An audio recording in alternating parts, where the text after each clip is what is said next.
اللہ الرحمن الرحیم۔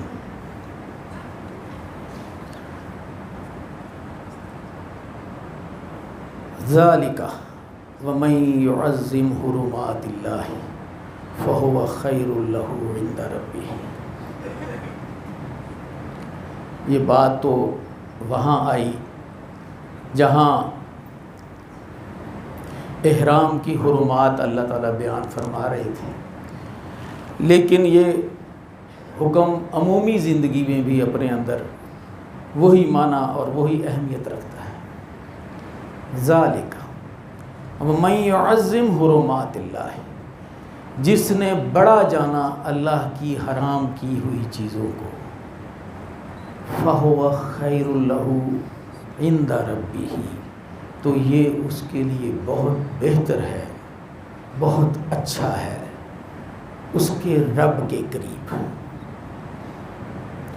آج اس مہینے میں، رمضان کے مہینے میں، یہ بات اور طرح سے بھی ہمیں ہمارے عمل میں اور آ جاتی ہے اور ہماری فہم میں آنی چاہیے۔ یا ایھا الذین آمنوا، اعوذ باللہ من الشیطان الرجیم، کتب علیکم الصیام کما کتب علی الذین من قبلکم لعلکم تتقون ایاما معدودات۔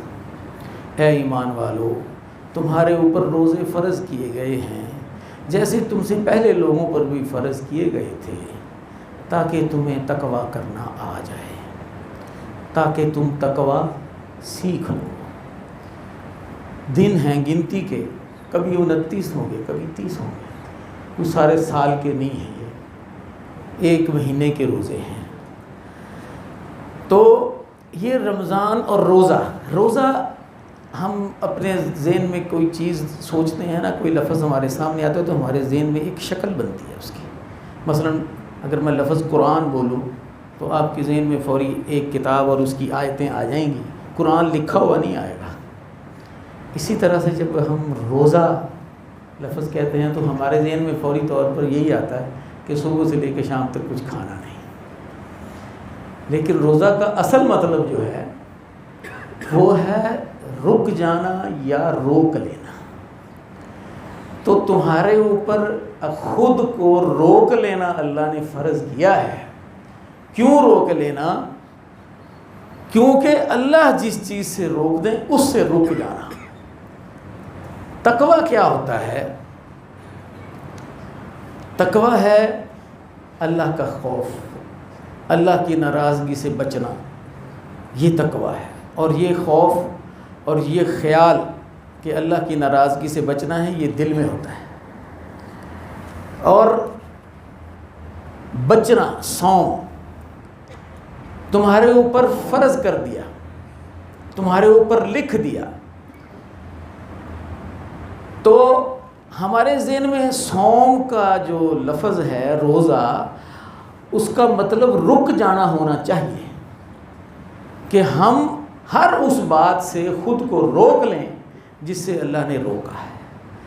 اور کیا جو میں نے پہلے آیت پڑھی آپ کے سامنے، وَمَن يُعَظِّمْ حُرُمَاتِ اللَّهِ فَهُوَ خَيْرٌ لَهُ عِندَ رَبِّهِ، اور جو بہت بڑا جانے، معمولی نہ سمجھے ان چیزوں کو جن سے اللہ نے منع کر دیا ہے، جن کی حرمت اللہ نے قائم کر دی ہے، ان کے اعزاز کی وجہ سے حرمت ہو سکتی ہے، جیسے بیت اللہ کے اعزاز کی وجہ سے حرمت ہوتی ہے، یا ممنوعات ہیں جو اللہ نے منع کی ہیں، وہ ہمیں معمولی نہ لگیں۔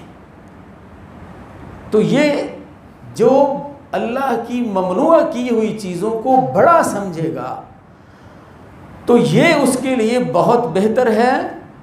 اور یہ کہاں بہتر ہے؟ عند ربہ، اس کے رب کے پاس۔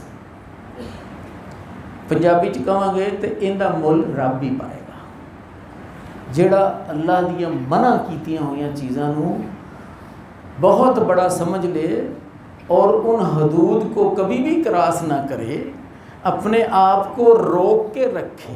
صوم ٹریننگ ہے روک کے رکھنے کی، تو یہ اس کے لیے بہت بہتر ہے۔ اور اس بہتری کا اس کی کیا قیمت ہے، یہ اللہ ہی کے پاس ہے۔ الصوم لی وَأَنَا أَجْزِي بِهِ، کسی نے رکنا ہے تو وہ میری خاطر رکنا ہے، روزہ میرے لیے ہے. اس کا رکنا ترجمہ کرے نا، کسی نے رکنا ہے تو میری خاطر رکنا ہے اور میں ہی اس کا اجر دینے والا. دیکھیں عبادات ہیں نا تو ہم کرتے ہیں اور ہمیں اس کا اجر ملتا ہے. کسی نے ایک دفعہ سبحان اللہ کہا تو اس کو 10 دفعہ کہنے کے برابر اجر ملے گا. جب رمضان آئے گا تو اللہ تعالیٰ مومن کے رزق میں اضافہ کر دیتے ہیں. اب رزق سے ہمارے ذہن میں پھر کھانے پینے کی چیزیں آتی ہیں. رزق جو ہے مومن کا رزق وہ ہے جو اس کی روح کا رزق ہے. تو اللہ تعالیٰ مومن کے رزق میں اضافہ کرتے ہیں، اس کو ایک کے بدلے 70 دینا شروع کر دیتے ہیں، ایک کے بدلے 700 دینا شروع کر دیتے ہیں، ایک کے بدلے بغیر حساب دینا شروع کر دیتے ہیں. یہ ہے کرنے کے کام اور ان کے بدلے ملتے ہیں.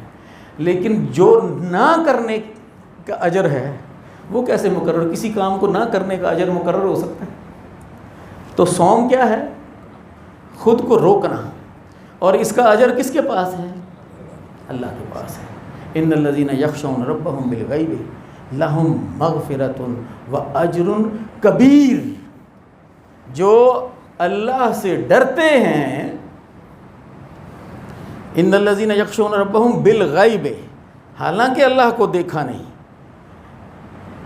اور اللہ سے ڈرتے ہیں، لہم مغفرۃ، ان کے لیے بخششیں ہیں، ان کے قصور بھی اللہ تعالیٰ معاف کر دیں گے. یہاں یہ نہیں کہا کہ قصوروں کی معافی مانگیں گے تو معاف کریں گے، ان کے قصور بھی اللہ معاف کر دیں گے اور اجر ان کو بہت بڑے دیں گے. 700 بے حساب والا حساب نہیں ہے کہ ان کو اجر اللہ تعالیٰ نے بہت بڑے دینے ہیں. تو یخشون ربهم بالغیب کا ایک دوسرا پہلو بھی ہے. اس وقت بھی اللہ سے ڈرنا ہے جب ہم ساری دنیا کی نظروں سے غائب ہیں. اور یہ روزہ بھی ہمیں یہی سکھاتا ہے. ابھی پچھلے سالوں میں سخت گرمی کے روزے تھے، سارا دن کی مشقت کام کاج کے بعد ظہر عصر کے وقت مغرب کے وقت وضو کرنے بیٹھ جاتے ہیں، پانی منہ میں ڈال لیتے ہیں. یہاں پہ کوئی ہے جس نے کبھی اس پانی کا ایک قطرہ بھی اندر جانے دیا ہو؟ تو یہ احساس ہونا چاہیے ہمیں کہ یہ تقویٰ ہے جو ہمیں روکتا ہے، اور یہی تقویٰ ہے جس کو سکھانے کے لیے اللہ تعالیٰ نے یہ اس مہینے کی ٹریننگ ہمارے اوپر فرض کی ہے. یہ ٹریننگ کا مہینہ ہے، اور ٹریننگ اس مہینے کے لیے نہیں ہوتی، وہ ساری عمر کے لیے ہوتی ہے. تو تقویٰ جو ہم یہاں سیکھیں، اور جو اللہ تعالیٰ نے یہ ہمیں نعمت دی ہے جس میں ہمیں یہ احساس ہوتا ہے کہ الحمدللہ ہمارا ایمان بھی زندہ ہے، ہمارا تقویٰ بھی زندہ ہے. ہم سارا سال یہ سمجھتے رہتے ہیں کہاں جی ہم کیسے متقی ہو سکتے ہیں، ہم تو گناہ گار لوگ ہیں. لیکن آپ کو رمضان میں اندازہ ہونا چاہیے کہ یہ آپ کا تقویٰ ہی ہے جو آپ کو روکتا ہے، اور یہ رک جانا صرف اللہ کے ڈر سے. تقوی کی ایک تعریف یہ بھی ہے کہ جسم کے تمام اعضاء کو اللہ کی نافرمانی سے روکنا. تو یہ روکنے کا مہینہ ہے، اور اس میں جو خود کو روکنے کا سلیقہ ہم سیکھیں، اس سلیقے پہ ہم نے ساری زندگی گزارنی ہے. یا ایھا الذین آمنوا اتقوا اللہ حق تقاتہ، اللہ سے ڈرنے کا حق ساری زندگی میں ہے، صرف رمضان میں نہیں ہے.